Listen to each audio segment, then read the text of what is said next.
మొదటి పేతురు 4వ అధ్యాయం 8వ వచనంలో చూస్తే, ప్రేమ అనేక పాపములను కప్పును గనుక అన్నిటికంటే ముఖ్యముగా ఒకని ఎడల ఒకటి మిక్కుటమైన ప్రేమ గలవారే యుండుడి. దేవుడు ఎప్పుడు కూడా ఊరికి అలా రాసి పెట్టి ఉంచాడు కదా, ఆయన ప్రతి విషయంలో ఆయన ఒక ఎగ్జాంపుల్గా నిలిచి ఉన్నాడు.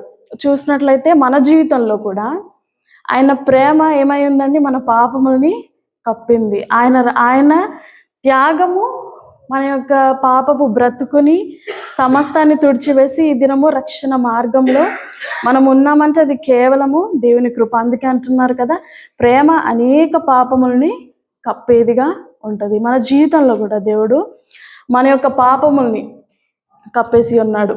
మనం చూసినట్లయితే యోహాను సువార్త 3వ అధ్యాయం 16వ వచనంలో దేవుడు ఎంతగా ఈ లోకాన్ని ప్రేమించి ఉన్నాడో మనందరికి తెలుసు కదా. యోహాను సువార్త 3వ అధ్యాయం 16వ వచనం, దేవుడు లోకమును ఎంతో ప్రేమించెను కాగా ఆయన తన అద్వితీయ కుమారునిగా పుట్టిన వాని యందు విశ్వాసం ఉంచు ప్రతివాడు నశింపక నిత్య జీవమును పొందినట్లు ఆయనను అనుగ్రహించెను. ఈ లోకములో ఆయన ఎందుకు వచ్చాడండి? రక్షించడానికి వచ్చాడు, కానీ తీర్పు తీర్చడానికి రాలేదని వాక్యం సెలవిస్తుంది కదా. అయితే దేవుడు ఈ లోకాన్ని ఎంతగా ప్రేమించాడంటే తన ప్రాణాన్ని పెట్టున్నంతగా దేవుడు తన కుమారుని లోకానికి పంపించాడు. ఎందుకంటే మన యొక్క పాపాల వల్ల మనము ఏ శిక్ష పొందకూడదని, మనం ఏదైతే నిత్య జీవాన్ని కోల్పోకుండా ఉండాలని దేవుడు ఏం చేశాడని తన కుమారుణ్ణి ఈ లోకానికి పంపించి ఉన్నాడు. మనం చూసినట్లయితే ఈ సంవత్సరం అంతా కూడా మొదటి నుంచి ఇప్పటి వరకు దేవుడు తన ప్రేమ చేత మనల్ని కప్పి ఉన్నాడు. కాబట్టి ఈ రక్షణ ఆనందంలో మనం ఉండగలుగుతున్నాం. వెంటనే మనము పశ్చాత్తాపడగానే క్షమించే దేవుడు. అదే మనుషుల దగ్గరికి వెళ్తే వాళ్ళు తొందరగా క్షమించలేరు, అంటారు కదా, నువ్వు మనసుని చాలా గాయపరచాను, నేను ఇప్పుడు అంగీకరించను అని దూరం పెడుతూ ఉంటారు. కానీ మన దేవుడు ఎంతో నమ్మదగిన దేవుడు, ఎంతో ప్రేమమయుడై ఉన్నాడు కదా, మనల్ని క్షమించేవాడై ఉన్నాడు. మనం చూస్తే ఆయన ప్రేమ మన పాపముల్ని కప్పుతున్నది కదా. కీర్తనలు 30వ అధ్యాయం 12వ వచనం చూస్తే, కీర్తనలు 30వ అధ్యాయం 12వ వచనం, నీవు నా గోనె పట్ట విడిపించి సంతోష వస్త్రము నన్ను ధరింపజేసి ఉన్నావు. యెహోవా నా దేవా నిత్యము నేను నిన్ను స్తుతించెదను. ఆయన ఏం చేశాడండి? మన యొక్క గోనె పట్ట, మన శోకము, మనం ఏదైతే లోకంలో అనుభవిస్తున్నది ఏదైతే ఉందో, అంటే మన పాపముల వల్ల మనకు కలిగేది ఏదైతే ఉందో ప్రతిఫలము, దాన్ని మనం పొందుకోకుండా ఆయన ఏం చేస్తున్నాడండి? అది విడిపించి సంతోష వస్త్రమును మనకి ధరింపజేసి ఉన్నాడు. ఆయన మన పాపములని కప్పివేసి ఉన్నాడు. ఎలా అంటే, పాపం ఒకటే కాదు కానీ మన షేమ్ని, మన సిగ్గుని, మన పాపం వల్ల మనకు వచ్చేది ఏదైతే ఉందో ప్రతిదీ ఆయన తొలగించిన వాడిగా ఉన్నాడు. మన అవమానాన్ని ఆయన కప్పిన వాడిగా ఉన్నాడు. మన ప్రతి పరిస్థితిని, మన బలహీనతని, పాపానికి లోను చేసేది ఏదైనా సరే దానివల్ల మనకి ఎటువంటి ప్రతిఫలము రాకుండా దాని విషయమందు దేవుడు ఏం చేసి ఉన్నాడండి? సంతోష వస్త్రము చేత మనల్ని ధరింపజేసి ఉన్నాడు. ఇప్పుడు జెఫన్యా 3వ అధ్యాయం 15వ వచనానికి వద్దామండి. తాను మీకు విధించిన శిక్షను యెహోవా కొట్టివేసి ఉన్నాడు, మీ శత్రువులను ఆయన వెళ్ళగొట్టి ఉన్నాడు. ఇశ్రాయేలుకు రాజు అయిన యెహోవా మీ మధ్య ఉన్నాడు, ఇక మీదట మీకు అపాయము సంభవించదు. ఇది నాకు ఈ సంవత్సరం వచ్చిన వాగ్దానం. నేను ఇది ఎందుకు చెప్తున్నానంటే, ఈ ముందు అధ్యాయం నుంచి చదివినప్పుడు ముందు ఏదైతే పరిస్థితి ఉందో, ఆ ఉగ్రత ఏదైతే ఉందో, ఆ కోపం ఏదైతే ఉందో, బలహీనత ఏదైతే మనుషుల్లో ఉందో అదంతా తీసివేసి ఇప్పుడు నూతనంగా దేవుడు చేయబోతున్నాడు అని ఈ అధ్యాయంలో ఉంది. ఎప్పుడైతే నూతన పరచబడతామో అప్పుడు దేవుడు మన పట్ల చేసే కార్యము ఇదే ఉంది. ఏమై ఉందంటే, దేవుడు మన పక్షమున ఉంటాడు, మన మధ్య ఉంటాడు. కాబట్టి మనకి ఎటువంటి అపాయము సంభవించదు. తర్వాత చూసినట్లయితే, ఆ దినము నా జనులు మీతో ఇట్లందరూ, యెరూషలేము భయపడకుము, సియోను ధైర్యము తెచ్చుకొనుము, నీ దేవుడైన యెహోవా నీ మధ్య ఉన్నాడు, ఆయన శక్తిమంతుడు, ఆయన మిమ్మును రక్షించును, ఆయన బహు ఆనందముతో నీయందు సంతోషించును, నీయందు తనకున్న ప్రేమను బట్టి శాంతము వహించి నీ యందలి సంతోషము చేత ఆయన హర్షించును. ఇక్కడ చూసినట్లయితే ప్రతిదీ కూడా ఆయన ఎంత గొప్పవాడో చెప్పబడుతుంది కదా. ముందు చూసినట్లయితే డిఫరెంట్గా ఉంది, కానీ ఇక్కడ చూసినట్లయితే మొట్టమొదటిగా దేవుడు మన జీవితంలో కార్యము చేయాలన్నా, మన జీవితంలో దేవుని యొక్క మహిమ ప్రభావము కనపరచబడాలంటే మొట్టమొదటిగా మనం చేయవలసింది ఏంటండి? మన హృదయాలు దేవునికి అప్పగించుకోవాలి. కీర్తనలు 51:17 చూస్తాం కదా, దేవునికి ఏం కావాలండి? విరిగి నలిగిన హృదయము ఆయన కోరుకుంటున్నాడు తప్ప ఇంకేమీ ఆయన కోరుకోవడం లేదు. ఎప్పుడైతే మన హృదయాన్ని, మన మనస్సు, మన ఆలోచనలో ప్రతి విషయం అందు దేవునికి ఎప్పుడైతే మనము చోటు ఇస్తామో, ప్రయారిటీ ఇస్తామో, అప్పుడు ఆయన సమస్తాన్ని సరి చేస్తాడు మన జీవితంలో. ఇక్కడ చూసినట్లయితే ఆయన మన మధ్య ఉంటాను అంటున్నాడు. ఆయన గొప్ప దేవుడై ఉన్నాడు, శక్తిమంతుడై ఉన్నాడు, మనల్ని రక్షించే దేవుడు. ఇంకేమంటున్నాడంటే ఆయన మన ఎడల బహు ఆనందముతో ఉన్నాడంటే, ఎప్పుడు మన ఎడల దేవుడు సంతోషించగలుగుతాడు, ఎప్పుడు మన యందు ఆనందించగలుగుతాడంటే మనం ఎప్పుడైతే దేవుని మాట వింటామో, మనలో ఎటువంటి పాపము లేకుండా అనుదినము దేవుని యొద్ద సబ్మిట్ చేసుకుంటాం. మన ప్రతి బలహీనతలు, ఎవరు పాపం చెయ్యరు అని చెప్పలేం, కానీ ప్రతి ఒక్కరి జీవితంలో బలహీనతలు ఉంటాయి. ఆ ప్రతి బలహీనత అనుదినము దేవుని యొద్ద ఒప్పుకున్నప్పుడు పరిశుద్ధాత్మ దేవుడు మనకు సహాయం చేసి వాడే ఉన్నాడు కదా. కానీ దేవుడు మన యొద్ద నుంచి కోరుకుంటుంది ఏంటండి? మన యొక్క హృదయం. ఎప్పుడైతే మన హృదయము దేవునికి ఇస్తామో, అప్పుడు ఆయన ఏం చేయని ఉద్దేశించి ఉన్నాడు? మన జీవితంలో ఏదైతే వాగ్దానం ఆయన ఇచ్చి ఉన్నాడో దాని పట్ల ఆయన కార్యము చేయడానికి సిద్ధపడుచున్నాడు. నా విషయంలో కూడా నేను ఆలోచించినప్పుడు నా మధ్య ఉన్నాడు. నేను జనవరి నుంచి మొదలు పెట్టుకుంటే ఇప్పుడు వరకు మధ్యలో ఒక హోప్ వస్తుంది, మళ్ళీ తర్వాత మళ్ళీ నిరుత్సాహపడుతున్నాను. దేవుడు నా జీవితంలో కార్యం జరిగిస్తానన్నాడు, అది జరిగించడం లేదు. అలా ఆలోచిస్తూ ఉన్నాను. కానీ ఎండ్ ఆఫ్ దిస్ మంత్ డిసెంబర్లో కూడా ఆయన గొప్ప కార్యం నా విషయంలో, నా ఉద్యోగ రీతిలో కూడా ఆయన, నేను ముందున్న ప్యాకేజ్ కంటే ఇప్పుడు డబుల్ ప్యాకేజ్ నాకు దేవుడు ఇచ్చాడు. అందును బట్టి దేవునికి మహిమ కలుగును గాక. జెఫన్యా అధ్యాయంలోనే లాస్ట్ వచనం చదవండి, 20వ వచనం. ఆ కాలమున మీరు చూచుచుండగా నేను మిమ్మును చెరలో నుండి రప్పించి మిమ్మును సమకూర్చిన తరువాత మిమ్మును నడిపింతును. నిజముగా భూమి మీదనున్న జనులందరి దృష్టికి నేను మీకు ఖ్యాతిని, మంచి పేరును తెప్పింతును. ఇదే యెహోవా వాక్కు. నాకు తెలిసి రోజుకి నేను ఇది 2 సార్లన్నా ధ్యానిస్తాను. రోజు చదువుతున్నప్పుడు ఒక్కొక్కసారి ఒక్కొక్క రకంగా నాకు అర్థమవుతుంది. కానీ ప్రతి విషయంలో నేను ఏదో గొప్పగా చెప్పడం లేదు, కానీ దేవుడు నా పట్ల, నా ఎన్నికేంటో నాకు తెలుసు, నాకు ఎంత జ్ఞానం ఉందో నాకు తెలుసు, నేను దేనికి అర్హురాలో నాకు తెలుసు. అటువంటి విషయాల్ని నేను ఆలోచించినప్పుడు నా అర్హతకి మించి దేవుడు నా జీవితంలో అనేకమైన కార్యాలు జరిగించాడు. మరి ముఖ్యంగా ఈ 2025 సంవత్సరం 24 మొత్తం నాకు సగం వరకు యాకోబు అంకుల్ వాక్యం చెప్పమని నన్ను చాలాసార్లు బతిమిలాడారు కూడా. ఒక 20 సార్లన్నా నన్ను అడిగి ఉంటారు చెప్పమ్మా అని. నాకు ఎప్పుడు ధైర్యం చాలలేదు. 2025లో నేను అలా అనుకున్నాను, మనకి ఎలాగైనా గుడ్ ఫ్రైడే వస్తుంది కదా, ఉపవాసం ఉందాం, దేవుడిని అడుగుదాం, సాయం కోరుదాం. వాక్యము అని అంటే ఏదో నాకు జ్ఞానం ఉందని కాదు, కానీ వాక్యం నేను నేర్చుకుంటున్నప్పుడు ఏదైతే నేను ఇక్కడ మాట్లాడుతున్నానో, నేను ప్రతి విషయంలో ఒక పాపం చేయాలన్నా, లేకపోతే ఒక ఆలోచన నాలో వచ్చినప్పుడు ఇది నేను చేయకూడదు కదా, ఇది తప్పు కదా, నేనే చెప్పి ఉన్నాను. నేనే ప్రాక్టీస్లో లేకపోతే అది ఏమాత్రము ప్రతిఫలముగా నాకు ఉండదు, ఆశీర్వాదకరముగా ఉండదు. నాకు ఇక్కడ నిలబడాలంటేనే చాలా భయం. ఎందుకంటే ఎక్కడ నేను ఏమి తప్పు చేసినా సరే అది నాకు శాపంగా మారుతుందని నా నమ్మకం. సో అందుకని నేను ఎప్పుడు భయపడుతూ ఉంటాను. కానీ అప్పటి నుంచి ఇప్పటి వరకు నిజంగా చాలా ధైర్యంగా నేను నిలబడడానికి దేవుడు నాకు సహాయం చేస్తున్నాడు. వాక్యాన్ని అర్థం చేసుకోవడానికి, దాంట్లో ఉన్న మర్మములను అర్థం చేసుకోవడానికి అనేక విధాలుగా దేవుడు నా పక్షమున ఉన్నాడు. నేను ఈ మాట ఎందుకు చెప్తున్నానంటే, మన జీవితంలో కూడా ఈ 2025 చాలా మంది జీవితంలో కొన్ని మలుపులు ఉండొచ్చు, కొన్ని శ్రమలు ఉండొచ్చు, కొన్ని సంతోషమైనవి ఉండొచ్చు. అందరికీ ఒకే రకంగా జీవితం నడవదు కదా. కానీ అన్ని విషయాల్లో దేవుని యొక్క కృప నిరంతరం మనకి తోడుగా ఉన్నది. మనం ఉదయకాలము చూస్తాము కదా, తన ప్రాణబుట్టించువాడు దేవుడై ఉన్నాడు. మనం మొరపెట్టగా అయినా ఆలకించువాడై ఉన్నాడు. ఇప్పుడు కూడా మనకు జ్ఞాపకం చేసుకున్నాం. ఆయన కృప ఎప్పుడు మనకి తోడై ఉంటుంది కదా. ఆయన కృప లేకపోతే ఈ దినం వరకు మనం సజీవంగా ఉండేవాళ్ళం కాదు.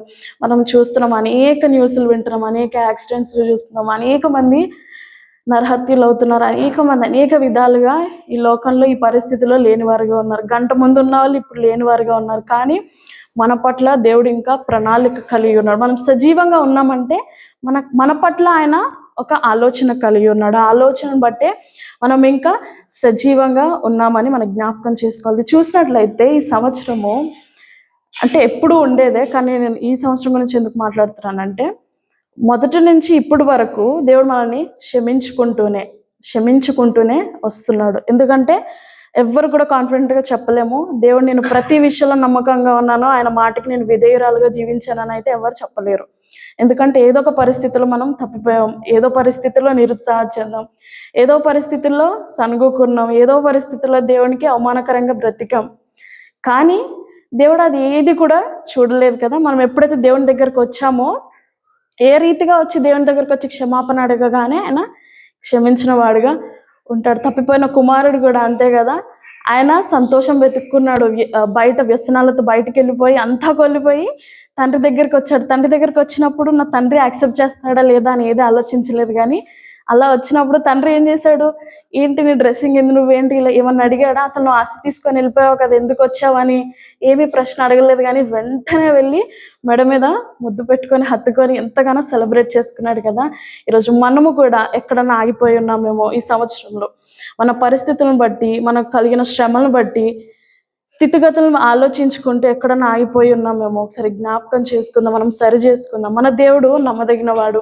ఈ లోకంలోనే చూస్తాం, అనేక మంది మనల్ని పట్టించుకోరు, మనకి అనేక ప్రామిసెస్ చేసి మధ్యలో వదిలేస్తూ ఉంటారు కదా. కానీ మన దేవుడు నమ్మకమైన వాడు. ఇప్పుడు వరకు చాలా మంది చాలా రీతిగా దేవుని యొక్క కార్యాలు చూసే ఉంటారు. ఇంకను కూడా ఆయన గొప్ప కార్యాలు జరిగించే దేవుడు. మనం శ్రమల్లో ఉన్నా, ఏ పరిస్థితుల్లో ఉన్నా మనం గుర్తు చేసుకోవాల్సింది ఏంటంటే, ఆయన ఎంత సమర్థవంతుడై ఉన్నాడు అని. ఆయన క్షమించిన వాడుగా ఉన్నాడు. రెండోదిగా ఏం చేస్తున్నాడండి, ఆయన ప్రేమించేవాడుగా ఉన్నాడు. ఆయన ప్రేమ చూపిస్తున్నాడు కాబట్టి మనల్ని క్షమిస్తున్నాడు. మన పాపాలను ఆయన జ్ఞాపకం చేసుకోవట్లే. ఒకవేళ ఆయన పాపమే జ్ఞాపకం చేసుకుంటే మనం ఏదైతే చేసి ఉన్నామో ఇది మనము ఇలా సజీవంగా ఉండలేము కదా. ఈ సమాధానం కూడా మనలోకి రాదు. దేవుడు ఏమి ఇష్టపడుచున్నాడు అంటే, కేవలం మన హృదయాలు దేవునికి సమర్పించుకోవాలని. ఎప్పుడైతే మనం దేవునికి సమర్పించుకోగలుగుతామో, ఆయన చిత్తంలో మన జీవితం ఏమైందో అది నెరవేర్చడానికి మనము అవకాశం ఇస్తున్న వారంగా ఉంటాము. ఎఫెసీలు 2వ అధ్యాయం 4-5 వచనాలు చూద్దామండి. అయినను దేవుడు కరుణా సంపన్నుడై ఉండి, మనము మన అపరాధముల చేత చచ్చిన వారమై ఉండినప్పుడు సైతము మన ఎడల చూపిన తన మహా ప్రేమ చేత మనలను క్రీస్తుతో కూడా బ్రతికించెను. కృప చేత మీరు రక్షింపబడి ఉన్నారు.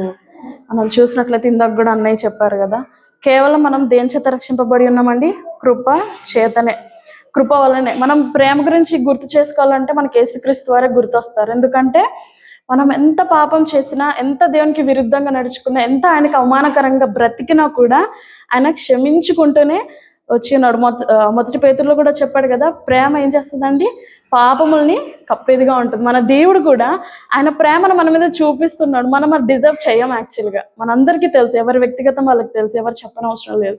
ఎందుకంటే మనుషులకి చెప్తుంది లోకువ, కానీ దేవుడు మన హృదయ అంతరంగము ఎరిగినవాడు, మన బలహీనతలు ఆయనకు తెలుసు అని అంటున్నాడు కదా. ఆయన కృపచేతన ఈ దినం రక్షింపబడి ఉన్నాము కాబట్టి మరి దేని ఎందుకు కూడా మనము రక్షింపబడలేదు. మనం ఎవరము కూడా నేను చాలా నీతిమంతులమని చెప్పుకోవడానికి వీల్లేదు. వాక్యం సెలవిస్తుంది, ఎవరు కూడా నీతి మార్గంలో లేరు. అనుదినము దేవుని యొద్ద ప్రాయశ్చిత్తపడి మన బలహీనతలు దేవుని యొద్ద ఒప్పుకొని దేవునికి సహాయం అడిగినప్పుడు ఆయన అభిషేకించి ఆత్మతో నింపుతాడు. కాబట్టి ముందుకు మనం వెళ్ళగలుగుతున్నామే తప్ప ఇంకా దేని వలన మనం ఏమీ చేయలేము. కాబట్టి మన అనుదిన జీవితంలో దేవుని యొక్క కృప విస్తారముగా ఉంది. దాన్ని పొందుకొని మనం ముందుకు ఎలా సాగాలండి, ఆయన చిత్తానుసారంగా మన బ్రతుకు ఉండాలి. ఆయన ఉచితంగా ఇస్తున్నాడని దాన్ని నిర్లక్ష్యం చేసే వారంగా మనం ఉండకుండా నమ్మకముగా దేవుడు మన పట్ల ఏం ప్రణాళిక కలిగి ఉన్నాడు అనేది ఎప్పుడు మనము గుర్తు చేసుకోవాలి. మనం యాక్చువల్గా చూసినట్లయితే ఎఫెసీలు 6వ అధ్యాయం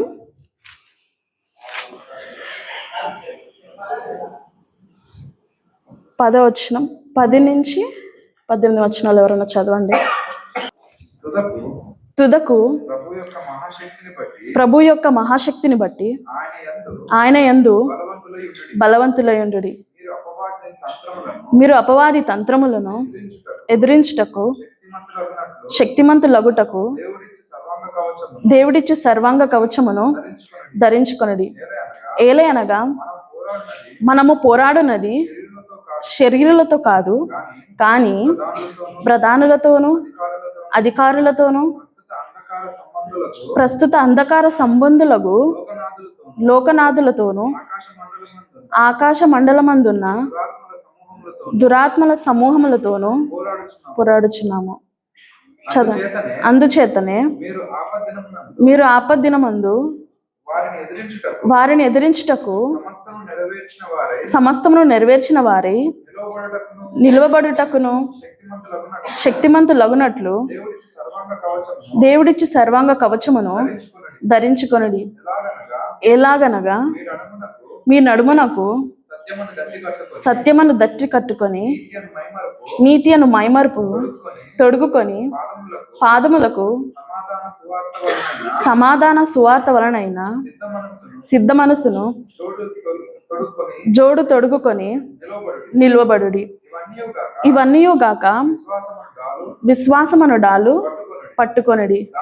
దానితో మీరు దుష్టుని అగ్నిబాణములన్నిటినీ ఆర్పుటకు శక్తిమంతులగుదురు. మరియు రక్షణయను శిరస్త్రాణమును దేవుని వాక్యమును ఆత్మ ఖడ్గమును ధరించుకొనుడి.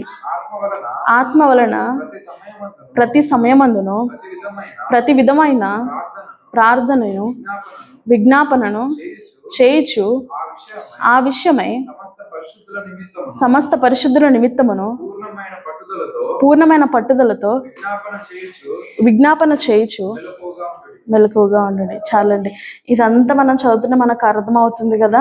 మనం ఏమేమి కలిగి ఉండాలో, మనం దేనితో పోరాడాలో, దేన్ని కలిగి ఏది మన నిరీక్షణ ఉండాలో మనకి అర్థమవుతుంది.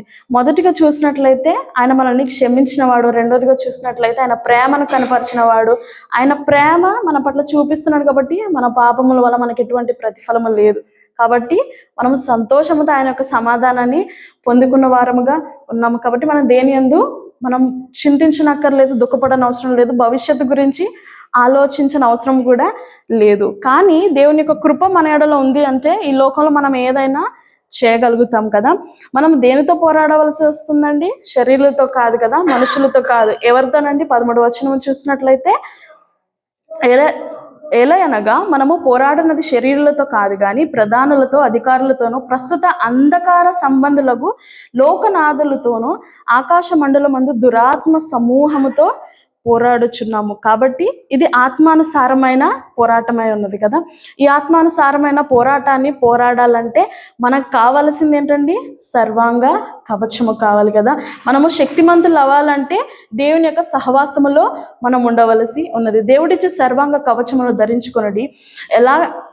ఎలాగనగా మీ నడుమునకు సత్యమును దట్టి కట్టుకొని నీతి అని మైమరుపు తొడుగుకొని పాదములకు సమాధాన సువార్తనైన సిద్ధ మనసు జోడు తొడుగుకొని నిలవబడి. ఎప్పుడు కూడా మనము సిద్ధపాటులో మనం ఉండాలి. మనం చూస్తున్నాం కదా, రేపు ఏమవుద్దో, రేపుడు గురించి కాదు, తర్వాత క్షణం ఏమైద్దో కూడా మనకి తెలియదు. కాబట్టి ప్రతి పరిస్థితిలో మనము సిద్ధపాటులో ఉండాలి. దానికి మనకి తోడే ఉండేది ఏమై ఉందంటే 17వ వచనం చూస్తే, మరియు రక్షణయను శిరస్త్రాణము దేవుని వాక్యమును ఆత్మ ఖడ్గమును ధరించుకునండి. దేవుని యొక్క వాక్యము అను ఆత్మ ఖడ్గమును మన క్రైస్తవ జీవితంలో మరి ముఖ్యంగా చూసినట్లయితే దేన్ని ఎదిరించాలన్నా, దేని కనిపెట్టాలన్నా ప్రార్థన వల్లనే అది సమర్థత మనకి వస్తుంది కదా. ప్రార్థన అనేది చాలా ప్రాముఖ్యము. ప్రార్థనతో పాటు ఇక్కడ చూసినట్లయితే వాక్యము, ఎందుకంటే వాక్యము దేవుడు మనకిచ్చు సలహా కదా. దేవుడు మనతో మాట్లాడుతూ ఉంటాడు కాబట్టి దేవుని వాక్యమును ఆత్మ ఖడ్గమును ధరించుకొని సాతాను మన మీద వచ్చినప్పుడు మనం దాన్ని ఎదిరించడానికి సర్వాంగ కవచము మన దగ్గర ఉంటుంది. ఇవన్నీ మన పట్ల మనము స్టోర్ చేసుకున్నప్పుడు ఏమవుతుందంటే అటువంటి పరిస్థితి వచ్చినప్పుడు సిద్ధ మనసు గలవారమై మనము దాన్ని ఎదిరించగల సామర్థ్యత మనలో ఉంటుంది అంటున్నాడు కదా. ఆత్మ వలన ప్రతి సమయమునందు ప్రతి